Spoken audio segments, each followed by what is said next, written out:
A Roth IRA is an individual retirement arrangement. Here are the benefits. The money you put in is after tax, meaning that the money grows and compounds tax-free, and withdrawals later in life are also tax-free. It's amazing. So when you're incredibly wealthy and maybe in a higher tax bracket, you're not going to be taxed on the withdrawals out of this huge stockpile of money. You can withdraw this money anytime, although some penalties may apply.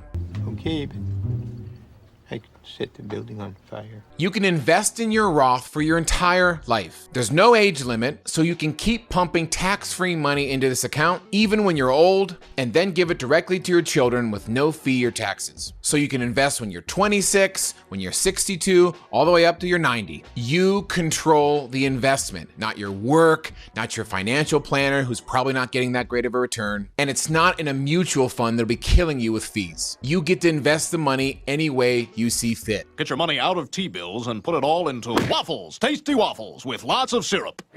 Waffles! Buy waffles! Waffles! And like all the greatest investors over the past century, if you simply buy a low-cost index fund, an ETF, like SPY or VOO, you'll get an average rate of return of just under 10% for the rest of your life. And it's this compounding interest that can make you and your heirs wealthy for generations. The key is you're investing into your Roth consistently, putting in the same amount month after month. Again and again and again until we're both dead. There is a maximum contribution limit per year of $6,000 and $7,000 if you're 50 years of age or older. You can't double dip. You can't put it in a traditional and a Roth. Did you just double dip that shit? If you already make a ton of money, there are some limits to this. But for most of you out there, the goal should be to try and get your $500 per month in. Shut up and take my money. It's a bit challenging and it takes discipline, but in the end, you can completely transform your retirement savings. Let me show you these eye-opening results. If we look here at our Everything Money retirement calculator,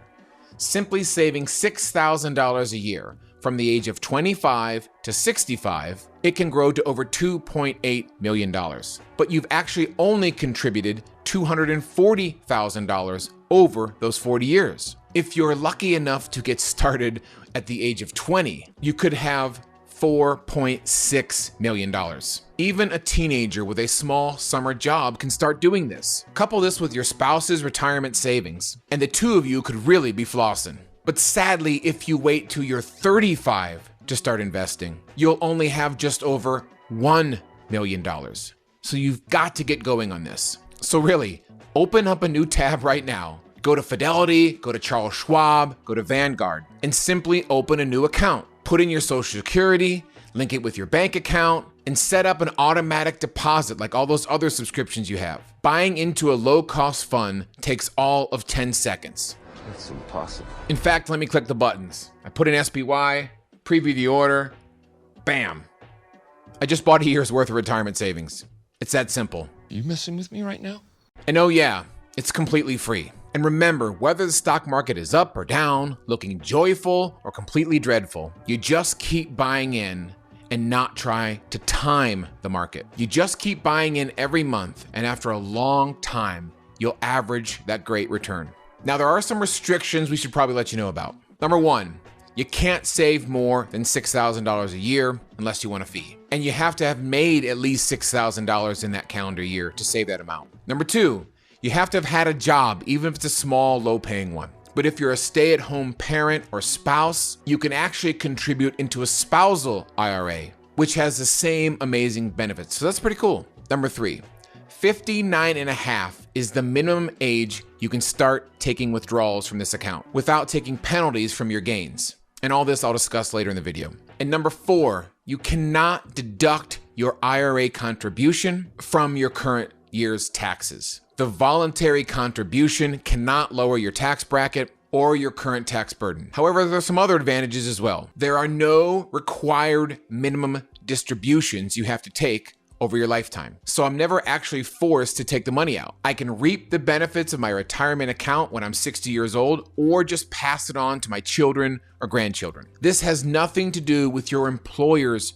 retirement plan, your 401k, your pension, or any social security. This is completely on your own. It's your choice and you get to control it. And if you're watching this video prior to April 15th in any year, you can actually contribute for all of last year as well. Excellent. What does this mean? Well, if I'm just starting and I didn't contribute any money into my Roth IRA last year, I have until April 15th of this current year to put in the full $6,000. In essence, if I had a bad year last year and I couldn't save, I have the first 4.5 months of the following year to almost go back in time and save for last year. Once I reach 59.5 years old and I've had my account for at least 5 years, I can start taking tax-free withdrawals to live on. That is correct. But here's the cool part that not many people quite understand. Say something happens to you prior to 59 years old and you have to take the money out. You can always withdraw the money if you need it. There is a 10% penalty on the withdrawals of your gains if you take them out early. And there's even some exceptions to that. Like if you're disabled, if you're a reservist and you're called to active duty, if you're buying your first home or paying for first-time college expenses. So that money's not ever gone. And if you need it in a pinch, you can use it. And the worst case scenario, even if you declare bankruptcy, there are still some federal protections of your IRA. How about that?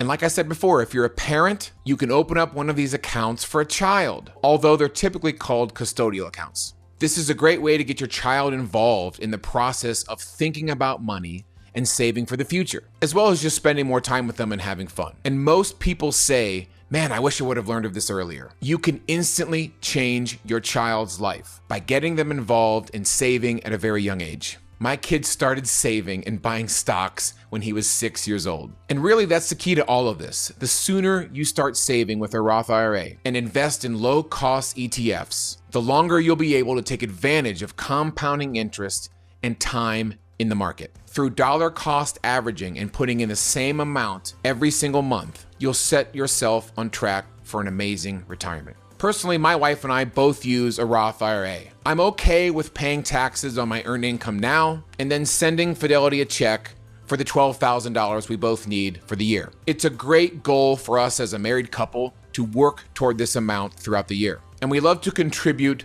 in January, right after Christmas, when we're kind of in the spending mode anyway. Sometimes we even sell random things on eBay to fund this account. For us, it's very rewarding knowing that we're committed to something and that we're preserving our future for a great retirement and hopefully for our children as well. If you like the sound of this and want to take the next step, check out this video where Paul goes over my retirement numbers and you can see how stoked I get when I learn that great number. I'm sure you see the videos all over YouTube. What do I need by the time I'm 20? What do I need by the time I'm 30?